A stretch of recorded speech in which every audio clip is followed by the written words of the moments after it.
ये कहानी है एक ऐसे प्लेन की जिसे कुछ गुंडे हाईजैक कर लेते हैं, लेकिन जल्दी उन्हें इस बात का एहसास होता है कि इसी प्लेन में एक वैम्पायर है और वो वैम्पायर धीरे धीरे करके इन सारे गुंडों को मारने लगता है। और देखते ही देखते इस प्लेन में वैम्पायर्स की तादाद बढ़ने लगती है और हालात बद से बदतर होते चले जाते हैं। कहानी की शुरुआत होती है और हमारे सामने स्काउटलैंड का दृश्य आता है और यहाँ पे हम स्काउटलैंड के एक एयरबेस को देखते हैं और इसी एयरबेस पे अभी वो वाला प्लेन लैंड होने वाला है जिसे कुछ आतंकवादियों ने हाईजैक किया था। इसीलिए अभी यहाँ पे बहुत ही अफरा तफरी का माहौल है और इस सारी गुत्थी को सुलझाने के लिए यहाँ पे एलन ड्रमोंड को बुलाया गया है। और एलन ड्रमोंड जब यहाँ के सारे लोगों से बातें करते हैं तब हमें पता लगता है कि इन सारे लोगों को लगता है कि जो असली पायलट और को पायलट थे उन्हें पहले ही मार दिया गया है और अभी जो शख्स इस प्लेन को उड़ा रहा है वो शायद आतंकवादियों में से एक है। इसीलिए अब सारे लोग बहुत ही ज्यादा चौकन्ना है और जल्दी इनका कॉन्टेक्ट होता है उस प्लेन के पायलट से। फिर ये लोग उस पायलट को गाइड करने लगते हैं कि वो कैसे इस प्लेन को यहाँ पे लैंड करेगा और अब जल्दी ही ये प्लेन लैंड होने लगता है। लेकिन इस प्लेन की लैंडिंग बहुत ही रफ होती है और लैंडिंग को देखने के बाद हमें पता लग जाता है कि जो शख्स अभी इस प्लेन को उड़ा रहा था उसे उतना ज्यादा तजुर्बा नहीं है। और प्लेन के रुकते ही सारे लोगों की नजर अब प्लेन पे होती है और उसके साथ साथ ये पूरा का पूरा प्लेन अभी आर्मी वालों के निशाने पे है। तभी ये लोग देखते हैं कि दरवाजे से एक पैरासूट बाहर निकलता है और फिर पैरासूट की रस्सी पकड़ करके एक बच्चा नीचे उतरने लगता है। इसीलिए जल्दी ही आर्मी वाले वहाँ पहुँच जाते हैं और उस बच्चे को अपने साथ ले आते हैं। तभी आर्मी वालों को कॉकपिट में कुछ हलचल दिखाई पड़ती है और उन्हें लगता है कि ये कोई आतंकवादी है। इसीलिए सारे लोग उससे कॉन्टेक्ट करते हैं और कहते हैं कि अगर तुमने हिलना डुलना बंद नहीं किया तो हम जल्दी ही तुम पे गोली चला देंगे। तब वो आदमी कहता है कि मैं कोई आतंकवादी नहीं हूँ, मैं सिर्फ इस प्लेन से बाहर आना चाहता हूँ, उसके बाद मैं सारी चीजें समझा दूंगा। लेकिन ये लोग अभी भी उस आदमी पे भरोसा नहीं करते। तभी दूसरी तरफ हम उस बच्चे को देखते हैं जो कि सही सलामत है और अब लोग उससे बात करने की कोशिश कर रहे हैं और ये बच्चा बताता है कि इसका नाम इलियास है, लेकिन ये बच्चा इनकी भाषा नहीं जानता। इसीलिए अभी सारे लोग एक ट्रांसलेटर को बुलाने लगते हैं ताकि वो इस बच्चे की भाषा समझ सके। और इलियास अभी किसी से बात भी नहीं करना चाहता क्योंकि अभी वो पूरी तरीके से शॉक में है और अब इलियास को अपनी पुरानी बातें याद आने लगती है और यहाँ से कहानी फ्लैशबैक में चली जाती है। फिर हम इलियास की माँ को देखते हैं जिसका नाम है नादिया और नादिया को एक रहस्यमयी बीमारी है, इसीलिए उसके सारे बाल झड़ चुके हैं और उसके शरीर में अलग अलग किस्म के बदलाव आ रहे हैं। इसीलिए नादिया अपना इलाज कराने के लिए न्यूयॉर्क आना चाहती है, लेकिन न्यूयॉर्क आने से पहले वो डॉक्टर से बात करती है और डॉक्टर कहता है कि तुम जल्दी से जल्दी न्यूयॉर्क आओ। इसीलिए अब नादिया और इलियास दोनों न्यूयॉर्क आने के लिए तैयार हैं। लेकिन नादिया पहले इलियास को एयरपोर्ट पे भेज देती है क्योंकि उसे बाहर निकलने में अभी कुछ परेशानी हो रही है और अब इलियास जल्दी ही एयरपोर्ट पहुंच जाता है ताकि वो बोर्डिंग पास ले ले और उसके साथ साथ वो लगेज की चेकिंग भी करा ले। और अब नादिया भी तैयार होने लगती है और वो मेकअप करती है और उसके साथ साथ नकली बाल भी लगाती है और ये सारी चीजें करते करते शाम हो जाती है। तब नादिया भी एयरपोर्ट पहुंचती है और एयरपोर्ट जाने के बाद इलियास और नादिया एक दूसरे को देख करके बहुत खुश होते हैं। लेकिन नादिया इलियास से कहती है कि उसे अभी वॉशरूम जाना है और वॉशरूम जाने के बाद नादिया कुछ पीती है और उसके साथ साथ वो अपने आप को एक इंजेक्शन भी लगाती है। तभी दूसरी तरफ हम इलियास को देखते हैं जिसकी मुलाकात होती है फरीद नाम के एक आदमी से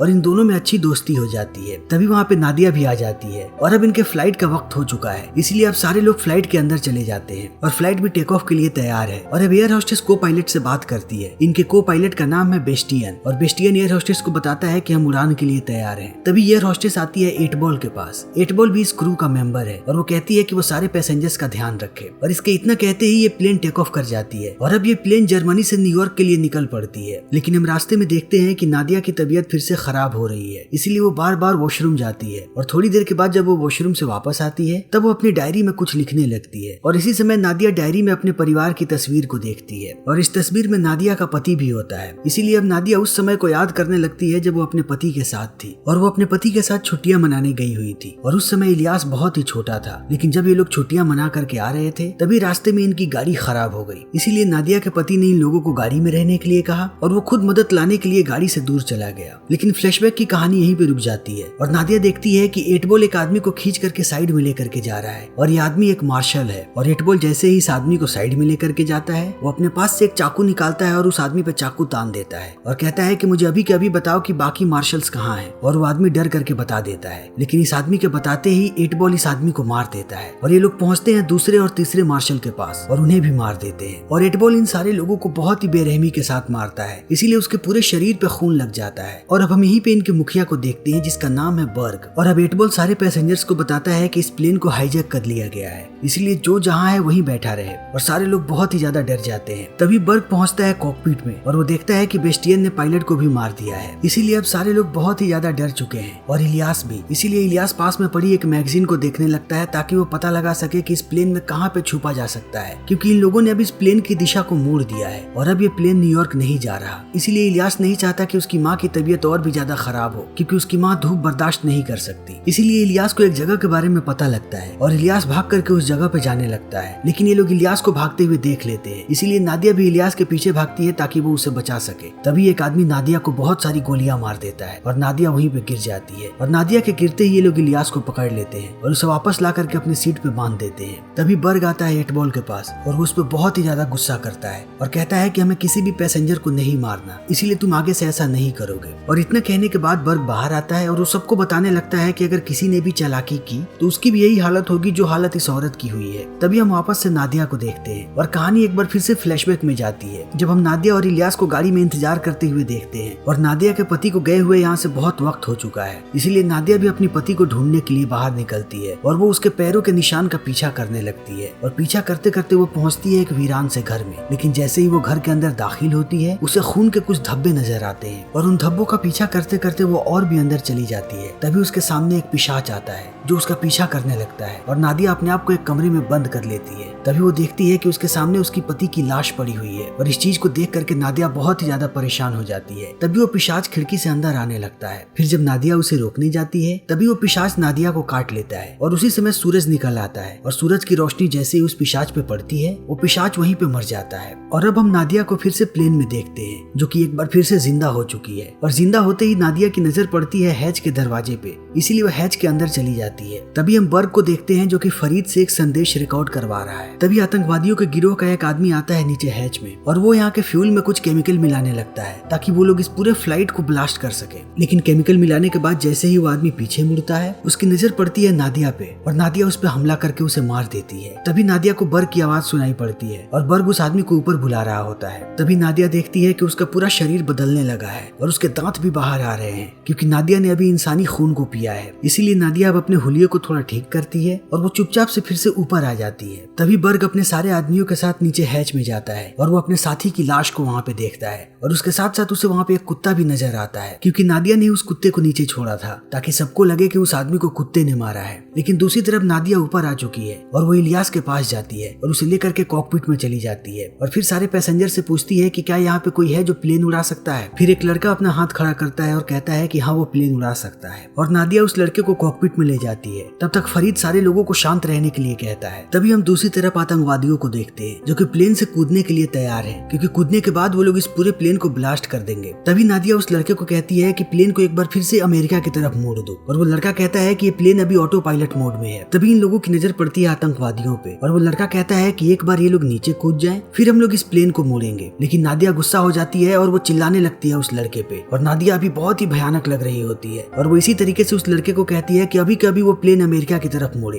तभी दूसरी तरफ आतंकवादियों को पता लगता है कि उस लड़की की लाश गायब हो चुकी है, इसीलिए वो सारे लोग ऊपर आते हैं और उन्हें पता लगता है कि ये सारे लोग कॉकपिट के अंदर हैं। लेकिन नादिया ने कॉकपिट को अंदर से बंद कर रखा है, इसीलिए वो लोग कॉकपिट खोलने के लिए कहते हैं लेकिन नादिया नहीं खोलती। तब बर्ग एक आदमी को गोली मार देता है और कहता है कि अगर तुमने जल्दी से दरवाजे को नहीं खोला तो हम एक के बाद एक सारे पैसेंजर्स को मारते रहेंगे। लेकिन फिर भी नादिया दरवाजे को नहीं खोलती। तब ये लोग एक छोटी सी बच्ची को लाते हैं और बर्ग कहता है कि अगर तुमने दरवाजा नहीं खोला तो हम लोग इस छोटी सी बच्ची को भी मार देंगे। इसीलिए अब नादिया बाहर आती है और बाहर आते ही वो सबसे पहले बर्ग को काट लेती है और नादिया की ऐसी हालत देखने के बाद सारे लोग बहुत ही बुरी तरीके से डर जाते हैं और वो यहाँ से भागने लगते हैं और नादिया एक एक करके सबको मारने लगती है। इसी बीच वो लड़का एक बार फिर से कॉकपिट के दरवाजे को बंद कर देता है। तभी 8 बॉल नादिया की डायरी उठा करके यहाँ से भाग जाता है। तभी नादिया देखती है कि बर्ग भी पिशाच बनते जा रहा है, इसीलिए वो बर्ग को मार देती है और बर्ग को मारने के बाद पहुंचती है वॉशरूम में। तब वो देखती है कि वो बहुत ही तेजी से बदल रही है, इसीलिए वो तुरंत एक इंजेक्शन लेती है जिससे उसका असर कम होने लगता है। तभी 8 बॉल नादिया की डायरी पढ़ता है और डायरी पढ़ने के बाद उसे पता लगता है कि ये औरत एक वैम्पायर है और उसके साथ साथ 8 बॉल को ये भी बात पता लगती है कि नादिया को यूवी लाइट से प्रॉब्लम है क्योंकि सारे वैम्पायर्स को होती है, इसीलिए 8 बॉल अपने पास एक यूवी लाइट रख लेता है। तभी हम नादिया को देखते हैं जो कि अपने पुराने समय को फिर से याद कर रही है जब उसे पिशाच ने काट लिया था और उसके काटने के बाद जब नादिया घर आई थी तब इलियास बहुत ही छोटा था और इलियास का पालन पोषण करते समय उसे बहुत परेशानी हो रही थी क्योंकि दिन प्रतिदिन नादिया बदलती जा रही थी। इसीलिए नादिया वापस उसी वीरान घर में आती है जहाँ पे उसे पिशाच ने काटा था। लेकिन नादिया जैसे ही वहाँ पे जाती है उसे एक आदमी मिलता है और वो आदमी बताता है कि जिस आदमी ने तुम्हें काटा था वो मेरा बेटा था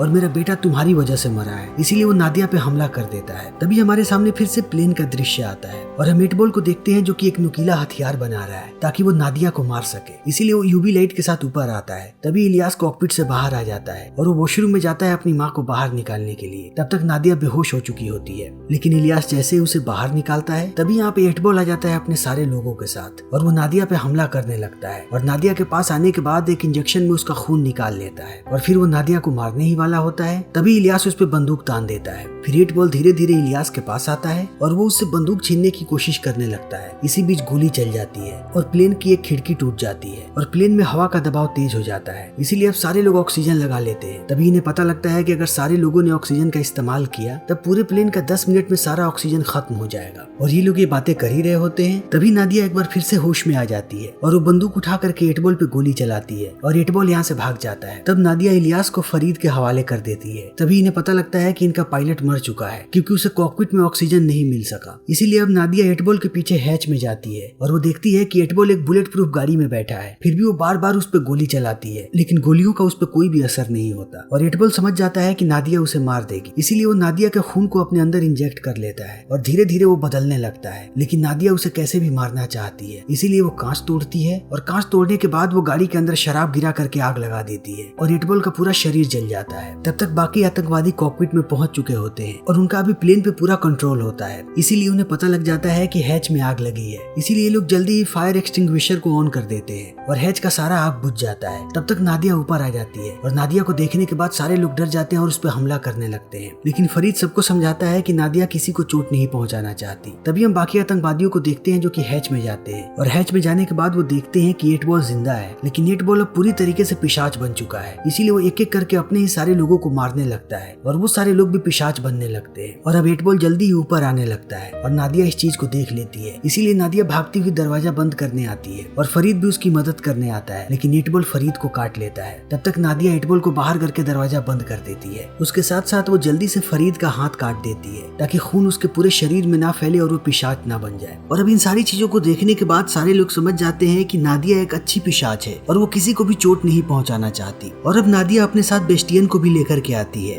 क्योंकि बेस्टियन ही इस प्लेन को लैंड करेगा। और अब जल्दी ही बेस्टियन आसपास के लोगों से कांटेक्ट करने लगता है ताकि वो इस प्लेन को लैंड कर सके। इसीलिए अब नादिया भी कॉकपिट के अंदर चली जाती है। तभी हम एक घायल आदमी को देखते हैं जिसे पता लग चुका है कि अब वो जिंदा नहीं बचेगा। इसीलिए अब वो आदमी उस दरवाजे को खोल देता है जिसे नादिया ने बंद किया था। फिर उस दरवाजे के खुलते ही 8 बॉल अंदर चला आता है और वो एक एक करके सारे लोगों का खून पीने लगता है और देखते ही देखते यहाँ के हालात बद से बदतर होने लगते हैं क्योंकि 8 बॉल जितने भी लोगों को काटता है वो सारे लोग वैम्पायर बनने लगते हैं और देखते ही देखते इस प्लेन में हर जगह पिशाच भर जाते हैं। लेकिन बेस्टियन, नादिया, इलियास और फरीद अभी भी कॉकपिट के अंदर हैं, इसीलिए वो अभी भी सुरक्षित हैं। लेकिन अब ये लोग जानते हैं कि अगर इन लोगों ने किसी भी शहर के अंदर इस प्लेन को लैंड किया तब पूरा शहर खतरे में आ सकता है। इसीलिए अब ये लोग निश्चय करते हैं कि ये लोग जल्दी इस प्लेन को ब्लास्ट कर देंगे। तब नादिया कहती है कि ये काम मैं करूंगी, जब तुम सारे लोग इस प्लेन से नीचे उतर जाओगे तब मैं इस प्लेन को ब्लास्ट कर दूंगी। तभी बेस्टियन बताता है कि इस पूरे जगह पे आतंकवादियों ने बॉम्ब लगाया है, लेकिन उसका डेटोनेटर उन लोगों ने अलग जगह पे छुपा रखा है और मुझे पता है कि वो डेटोनेटर कहाँ पे है। इसीलिए अब इलियास उस डेटोनेटर को लेने चला जाता है क्योंकि उसे एक पतले रास्ते से होकर के निकलना है और इलियास को ये बात भी पता है कि इस रास्ते में उसे बहुत सारे पिशाच मिलेंगे। इसीलिए वो अपने साथ यूवी लाइट लेकर के जाता है और जल्दी ही इलियास उस डेटोनेटर को हासिल कर लेता है। लेकिन जब वो वहाँ से आ रहा होता है तभी उस पर कुछ पिशाच हमला कर देते हैं और सारे लोग इस चीज को कैमरा में देख रहे होते हैं। इसीलिए नादिया कहती है कि मुझे अपने बेटे की मदद करने के लिए जाना पड़ेगा। लेकिन जाने से पहले नादिया फरीद को वादा करने के लिए कहती है कि वो इलियास का ख्याल रखेगा